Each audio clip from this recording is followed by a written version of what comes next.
Bom dia, boa tarde, boa noite, or whatever the case may be. My name is Marcus, and I am the host of the Black Brazil Today YouTube channel, as well as the BlackBrazilToday.com blog, where I analyze Brazil from the perspective of race. So this is a hot one that I have for you tonight. Really, it's a tragic story, and definitely, I want to acknowledge that somebody's life was lost. Um, I'm still sorting out at more as the details come out on this horrific story. But as you know, the object of my channel is to analyze things from the perspective of race. There's a lot to unpack in this particular story. So um I want to get into it. I'm trying to be I'm trying to not go into too many graphic details because I know how YouTube looks at certain stories. I'm not trying to go into anything to make this sound gory or I want to give the facts without having to get too explicit about what happened. I think you all can probably read between the lines because there's certain words that immediately you'll get a flag on your video. There's certain words that you simply just can't use on this YouTube in these YouTube streets, as they say. So today's story is called "Man Arrested for Deleting 7-month Pregnant Ex-Girlfriend Because He Didn't Want a Black Child." Let's get directly into this story because there's so much to unpack here, particularly from the perspective of race. Okay, so today's story, I got the information from two writers. I took bits and pieces of their stories, their articles, and put them into this particular article. It's by Mateus Ramos and Carla Souza. So these are the two people involved in this particular story: the young lady who lost her life and the guy who's accused of taking her out. So there's a number of things I want to discuss here. These are in my notes section here. I'm going to come back to those. But before I do that, let me get directly into the story so that I can unpack this a little bit later. So at 7 months pregnant, the body of 19-year-old Karine Cevalho Lima was found on May 26, 2022, showing signs of aggression, torture, and we'll say jab wounds from a sharp object all over her body, as well as a disfigured face. The civil police in the state of Amazonas, what we call the Amazon, arrested a man named Victor de Souza Rocha on Tuesday the 21st, which was earlier this week. I think it was on a Tuesday, who was suspected of taking Lima out. So this is Brazil right here, and this is the Amazonas state. Amazonas has to be the largest state in Brazil. It's enormous. It's the size of a country all by itself. It looks like it's actually bigger than Colombia if you look at it. Manaus is the capital of the state of Amazonas, where this crime took place. According to the investigation, the guy allegedly said that he would never have a child with black features. The body was found in a forest area in the state capital of Manaus on May 26th of last year. So understand what's going on here is that the body was found a year and a half ago, but they're just now arresting him this week. Okay. He will be charged with aggravated homicide. Evaluations to recognize the case as femicide will be carried out, and Victor may be indicted for the crime of racism. Deputy Ricardo Cunha from the Specialized Homicide and Kidnapping Police says that Victor and Karine were dating, but the relationship went into conflict when she discovered the pregnancy. Upon learning that she was expecting, the individual began to harass the young woman, pressuring her to get rid of the baby. We're talking about the A word here. He clearly didn't want her to have this child. On the day of the crime, Karine reportedly went to Victor to inform him that her family was aware that he would be the father of the baby and state that she wouldn't be getting rid of the baby. The investigations indicate that they had a disagreement because the plaintiff didn't accept the victim's position, which led him to take her life, said the police chief. De Souza made it clear to her friends that he refused to have a child with black features. According to Cunha, the arrest took place at the family home, and Victor didn't want to talk to the police, remaining silent. Okay, this is the guy right here. Since the time of the crime, he hadn't been seen. We tried to arrest him several times, but he was on the run. He is accompanied by a lawyer and wanted to exercise the right to remain silent and didn't cooperate with the investigations he added. Okay, so the details for this story come courtesy of the Noticia Preta website as well as the Revista Afirmativa website. So as I said, there's a lot to unpack here. I have a number, as you know, as I said, studying Brazil from the perspective of race, there's a lot to unpack here. You just look at these two individuals, right? So first thing I want to talk about here is the color of the victim, the color of the aggressor. Okay, so again, these are the two people right here. This young woman on the right, I guess she was 19, and this is the guy who's accused of deleting her, right? Now, what strikes me here is that, okay, first of all, this woman looks similar to somebody that I used to date, like, over 20 some years ago. She looks very similar to her. And here in the United States, the girl would be considered just black, right? People would look at her and say, okay, she does have a slightly mixed look, but okay.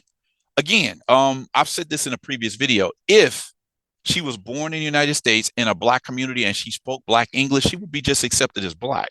Okay. But the intriguing thing is that, Brazil for a long time has always said, people who look like her, oh, she's not black. But in the last 15 to 20 years, because of black identity politics, more and more Brazilians who look like her are coming to accept themselves as black, meaning, negra or preta, which mean black in Portuguese. And they're rejecting these intermediary terms that say that are designed to separate them away from blackness, right? Terms like morena, terms like mestiza, terms like mulata or parda. All of these terms can be interpreted as either mixed or black. I mean, mixed or brown, actually. So that's the first point. For years, Brazilians would tell a woman who looks like her that she's not black. Okay, but the flip side of that is, this guy did not want to have a child with her because he was afraid the baby would come out with black features. So obviously, this guy looked at her and he knew what he was looking at, a black woman. The proof of that is, why would he have fear that black features will come out in a baby if he looked at her as something other than black? Okay. The other thing that catches my eye about this is, I mean, look at this guy himself. Look at him. He's clearly not white. If he was born in the United States, obviously by nationality terms, he would be considered, an American. But what I'm saying is, people would look at him and automatically assume he's from Latin America. People would look at him as a Latino or Hispanic guy. But he was cool with having relations with this young lady. But when there's a baby that comes into the picture, he did not. Some websites said he didn't want to have a baby with black features. Other websites took it and said the same thing. I say, no, he just didn't want a black baby. And what I find intriguing about this is, these two people you can consider to be of mixed race, right? She's a little bit more, she looks a little blacker to me based on her facial features. He looks like he could be a mix of anything. And so in my mind, if the two of these people had a child, that the child would probably come out light skinned. Of course, you can have a throwback black baby that comes out with darker skin, but in most cases, you can expect the child made by these two people to come out with light skin, but that wasn't good enough for him. He didn't want to have a baby that looked black. So this is another example of what I've been saying for all these years, how Brazil likes to present itself as a racial democracy. But then when you get to talk to the people, these studies go all the way back to the 40s and the 50s, where social scientists just uncovered all of the racism that Brazilians have towards the African phenotype. They don't want to see people who have a larger nose. They don't want to see big lips. They don't want to see dark skin. They definitely don't want to see what they call cabelo crespo, meaning kinky curly hair. So this has been an ongoing project for years, for decades in Brazil, where elites of the late 19th century promoted the idea that we need to mix the population until the black, quote unquote, stain disappears, and we'll have a population of light-skinned white people, So this is where all of this is coming from. People don't want to be associated with blackness. This guy did not want to have a baby with this woman because he was afraid the baby's going to have black features. Now, if Brazil likes to tell people we don't have this race problem that the United States have. What happened here? I'm just curious to how somebody's going to break this down and say, okay, we don't have race problems. We don't look at race the same way you guys do. But a child between these two people would have came out looking like a one drop baby, a one drop black rule baby. And if Brazilians don't think at all about, and they don't consider the one drop rule, which I personally think is ridiculous also. But if you don't, they for years have said we reject. We never had a history of a one drop rule, but yet this guy would have had a baby who would have came out probably looking barely black, but that wasn't good enough for him. You put him with a blonde with blue eyes, he probably wouldn't have had a problem having a child with her. But for years there's been an old saying in Brazil that says white woman for marriage, mulatto woman to have sexual relations, and black woman for work. It's like, okay, he's willing to lay down with this girl, but he doesn't want to have a child with her. Okay. So that's the first point that I want to make out of this story. The second point is what I'm speaking on now. In Brazil, you have a black movement, Movimento Negro, and then you have these other movements like that are promoting, look, we don't want our mixed race category to disappear. So you have the Movimento Pardo. The Movimento Pardo says, look, people who are brown, pardo, mestizo, they do not belong in the black category because black, Afro-Brazilian activists have long advocated that people who are preto, which means black, and people who are pardo, which means brown or mixed, belong in the same black race category. On the flip side, the Movimento Pardo says no, pardos should be their own separate category. They're just mixed. Don't put them in the black category. I accept that to a degree. I have had to change my position on that because I know that all pardos, there are millions of pardos in Brazil, some of which you simply cannot define to in one race or another. But then on the other hand, I strongly also believe that there are a number of pardos in Brazil. We're talking about, I don't know, between 90 and 100 million people that are clearly black. Okay, you can see that they have certain racial admixture, but for all intents and purposes, they're going to be treated as black. So I see it in both ways. The other thing that I have a problem with when we're talking about the Movimento Pardo is that if you have, let's say you have three different people, they're all mixed. Okay. You have a guy he has a black and white mixture. You have a guy who is a, indigenous, an Indian person mixing with a white person. You have a Japanese person mixing with a white person. All of those people can come out looking different. They might all be mixed or whatever, but they might all have different physical characteristics. But you're going to put them all in a Pardo category as if they're all the same. And that's simply not true. I've seen situations where people who are supposedly mixed look like the predominant color. They look like one color or the other. I've seen situations where an interracial couple produces a black child, and that black child, mixed child, just looks black. They look like anybody in the black community. Okay, what do you do with a person like that? Like, okay, genetically they might be mixed, but people are going to treat this person as black. Okay, there's been a number of people over the years, Brazilians, who have come to understand, like, maybe people treat me different because they do see me as black while calling me mulata or morena in my face. This just a theory of mine. Number three, I've already talked about the probable color of the child, which to me makes this whole thing absurd because the child I don't think the child would have came out looking white, but he or she would have definitely had light skin. But as I said, that wasn't good enough for this guy. Okay. Number four, mixed but black. I see this young lady in the picture. Let's pull her picture back up again. I see this young lady as being both. I did an article some years ago. It was called like mixed but black, black but mixed. Okay. I'm saying I look at this young lady and I see, yeah, okay, I can see she has racial admixture, but for me, she would be considered a black girl. And obviously, because this guy rejected the possibility of this woman giving birth to a black baby, he saw her as black as well. So mixed but black, black but mixed. Then we have number five, what I call the negro mestiza category. I first heard this term some years ago from the former minister of culture at the time was Gilberto Gil, the popular musician.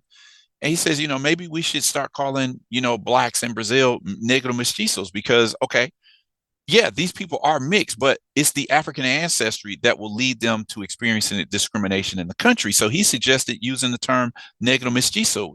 That's something I can roll with, versus a person who's a mixed race person of European and Japanese descent. That's different. They're not the exact same. Another thing I want to point out is how Black Brazilians get confused because for years, okay, understand that negro and preto, both meaning black, have for a long time been considered an insult. Like no one wants to be considered black because it's considered an insult. If you define yourself as black in Brazil for many years, for decades, because of this root in 350 years of slavery in Brazil, black means ignorant, it means ugly, it means lower class. So people came up this way. And so this is why I say you'll never really know how many black people live in Brazil because so many people have been taught to avoid being black. And so another thing that I notice is that people will go their whole lives thinking that they're not black until a moment of conflict comes up. They get into an argument with another person who for years they knew them as a moreno or mulatto or pardo mestizo or one of these terms. They get into an argument and the first thing that comes out of their mouth is you macaco, meaning you monkey, you criollo. Some people say the criollo word can be like translated as for some people, the N word. Okay. So a lot of black people come into this realization, like, all my life, I never thought of myself as black, but, maybe the way people treat me sometimes, maybe the little snide comments they make about my hair or about my skin color, maybe that's because people see me as black, but they choose to be polite in my face and call me something other than black. Right. Then you have number 7, something that you hear in Brazil all the time. We have to understand that the understanding of race in Brazil comes out of one of the main pillars of the racial democracy in Brazil, which says since Brazilians have so long mixed black, white, and Indian, how can we possibly be racist when all of us are mixed to some degree? Okay.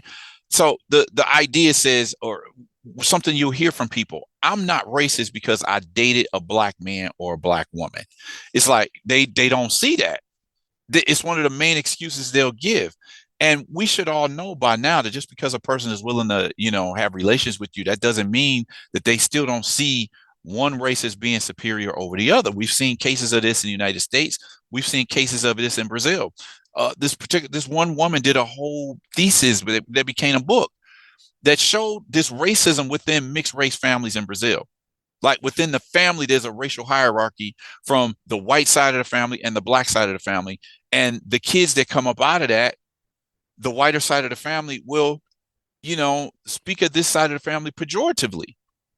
So if, we are the world, ebony and ivory and all of that stuff, then why does racism come out of mixed families in Brazil? It's another manner of debunking the idea that Brazil doesn't have these race problems. They clearly do. There's just been numerous books and theses and dissertations that's been written about this, as well as just the stuff that I've put on this blog, and on this YouTube channel. So to back up some of my points, I want to go into just some of the links that I've shared over the years that talk about that, basically back up the point that I'm making, this idea that you're not black, you're morena, how the denial of identity is symptomatic of structural racism in Brazilian society. It strips a person of a clear identity, leaving them in this type of racial limbo.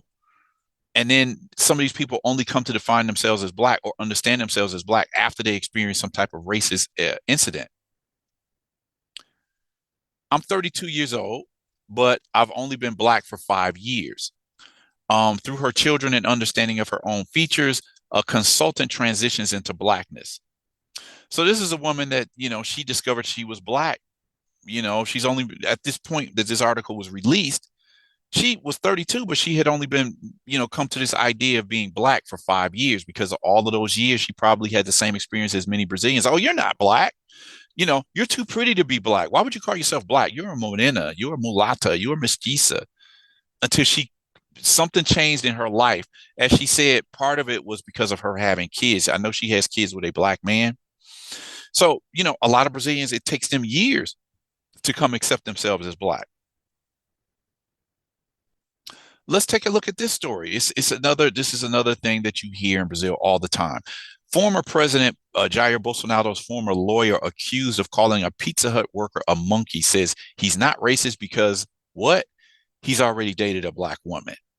Okay. Now, just so you understand, American restaurants are all over Brazil. If you go to Sao Paulo or any other state, you're going to find all the McDonald's, Burger King, Wendy, Pizza Hut. They have Domino's there. So this is an incident that happened between Jair Bolsonaro's former lawyer and a Pizza Hut worker. Okay, so this is something that you hear all the time. Because somebody's willing to lay with a person of a different race, they automatically assume, okay, well, I can't be racist because I got with this black woman. It's just something that you hear all the time. Here's another one. This is from 2014. This is from a famous case of racism that was, made headlines for several weeks there. This white girl was, I think this happened in southern Brazil somewhere. I can't remember exactly what state, but the goalie of one team was this black guy. His name was Aranha. All right. And this woman got caught on video calling him a macaco, which means monkey. And monkey is one of Brazil's favorite ways of insulting a person of African ancestry. So after she was caught, she actually got fired from her job. But then she went on like a public. She wanted to be forgiven. Everywhere she went, she's like, "I'm not racist. I'm not racist." And this is what she said. She says, "I'm not racist. I've already been with a black guy. The privilege of white racism, contradiction of black pride, and other peculiarities of how Brazil deals with race." So this is the woman who appeared. This is Patricia Moreira. This is the black goalie for that soccer team, the opposing soccer team. This is her caught on camera being called a monkey. So she gets caught. This used to always crack me up. Brazilians get caught calling somebody a monkey or doing something racist. And then they want to cover their head. They want to put a coat over their head and they don't want to. It's like, okay, you were bold enough to call somebody a monkey or say something racist, just assume that. Why you got to cover your head up now? She went on a popular talk show and they had all these psychologists on there trying to downplay the issue. It's like, look, why would you call somebody a monkey? This is a way that, white supremacists have degraded black people for centuries now by associating us with certain animals. So, my thing with Brazil has always been the following. It's like, Brazil claims to be so different. It's almost like a knee-jerk reaction. When people think about race relations or racism, they automatically want to point the finger at the United States. But if you're so different, why is it that you do something that, Americans have long done as well, associating black people with say monkeys and apes and gorillas? If you're supposed to be completely different from how Americans think, when you do things like that, I mean, racism is racism. What? Let's see what else we have here. Okay, this is something I want to point out. There's a number of articles on the blog that also approach this issue. In a state beauty competition, black model filed suit after hearing leaked message in which she was called a negrinha. She believes she was discarded due to her skin color. Now, the reason I want to point this out is that according to Brazilians, you would say that this woman should not be black. She should not be defined as black. She should be a parda, a morena, a mestiza, any of those type of terms that, denote mixed ancestry. But this is what I'm saying. If you really see a person who looks like her as completely separate from pretos or negros, then why do you use terms that associate her with blackness? Negrinha and neguinha, these types of terms are diminutives of the word negra, right? So if she's completely separate from being black, then why, in the heat of racism, they want to exclude her from a beauty contest because she is black? Her African ancestry is rather obvious. But, as long as she stays in a certain place that she doesn't challenge the positions that's generally reserved for white people, then, she'll be a mulata or morena. But as soon as she tries to step into a situation, for example, in a beauty contest, we've seen this over and over in Brazil, where even in states and cities where the majority of people are black and brown, they'll have a problem with seeing a black woman representing the city or the state as the representative of the beauty contest, right? So if this girl is not black, why do you refer to her as negrina? Okay. Answer that question for me. You know, people who say, well, yeah, Brazil is completely different. Like, no, not really. You're not. Here's another example. Now, this one is kind of twisted. This is from 2014, after being called neguinha, again, it is diminutive of the word negra or nega. A student is barred in a nightclub in Sao Paulo. At the same time, police refuse to register her as black. So in this particular story, you know, it's a black and white photo, but you can kind of tell that this woman is a little bit on the light skinned side. But on the one hand, where someone said to her, well, you're not black because black are the darker people. But on the other hand, she heard someone call her a neguinha. So this is what I'm saying about how people will be sitting in this racial limbo because of how people play like racial football with them. You know, you're black, but you're not black. You know, another story. And this has been going on for a long time. You know, black women who share their experiences in beauty contests. This is Vera Lucia Couto dos Santos. She was the first black woman to win a major Brazilian beauty contest and represent the country in an international beauty contest. Okay. So she is, you know, back in the 60s, she was often referred to as a mulatta, right? But when she got into this contest to represent Brazil on the international stage, she was defined as, you know, go back to the kitchen. You know, negrina. Some people called her a criolla. Again, some people say the criolla is somewhat a racial insult that's somewhat reminiscent of the N word. So she's competing on the stage to represent Brazil, and they're telling her to go back to the kitchen. And as I said in a previous comment, the old saying says white woman for marriage, mulatta for, you know, sexual relations, and a black woman for work. If they tell her to go back to the kitchen, it's because they consider her to be a black woman. So this is, you know, how I see all of the contradictions that come out of Brazil. You you strip black or people of African descent of their identity by saying that they're not black. But then when they want to compete for positions that are usually reserved for white people, all of a sudden they become black. So this is this woman, very important, her trajectory. You know, she made Ebony magazine some years ago, and this is what the name of that article from 1965 does: amalgamation work in Brazil. They were actually questioning, you know, because they noted a lot of mixture goes on in Brazil, and this is what they were asking, right? So anyway, curious to know what you all thought about this story. I think it speaks volumes. I'm quite sure there's going to be a lot more people talking about this story as it makes, you know, headlines. But I'm curious to know what you all thought about this particular story. Okay. Drop a comment in the comment section. Share this story. I mean, I would like for everybody to know about this story. You know, like this video, share this video. Consider subscribing to this channel if you've seen more than a few videos. Click on the notification bell so you'll be notified when I put up a new video. If you like this article, if you learned something, if you thought it was intriguing, you know, consider dropping a super thanks. Consider maybe donating to my Cash App at Mr. Marcus 72. That's MrMarQues 72. You know, maybe you could just tip me in a proportion that you think this video deserves that. With that said, I'm going to end this video here and ask that you come by and check out the next video that I post.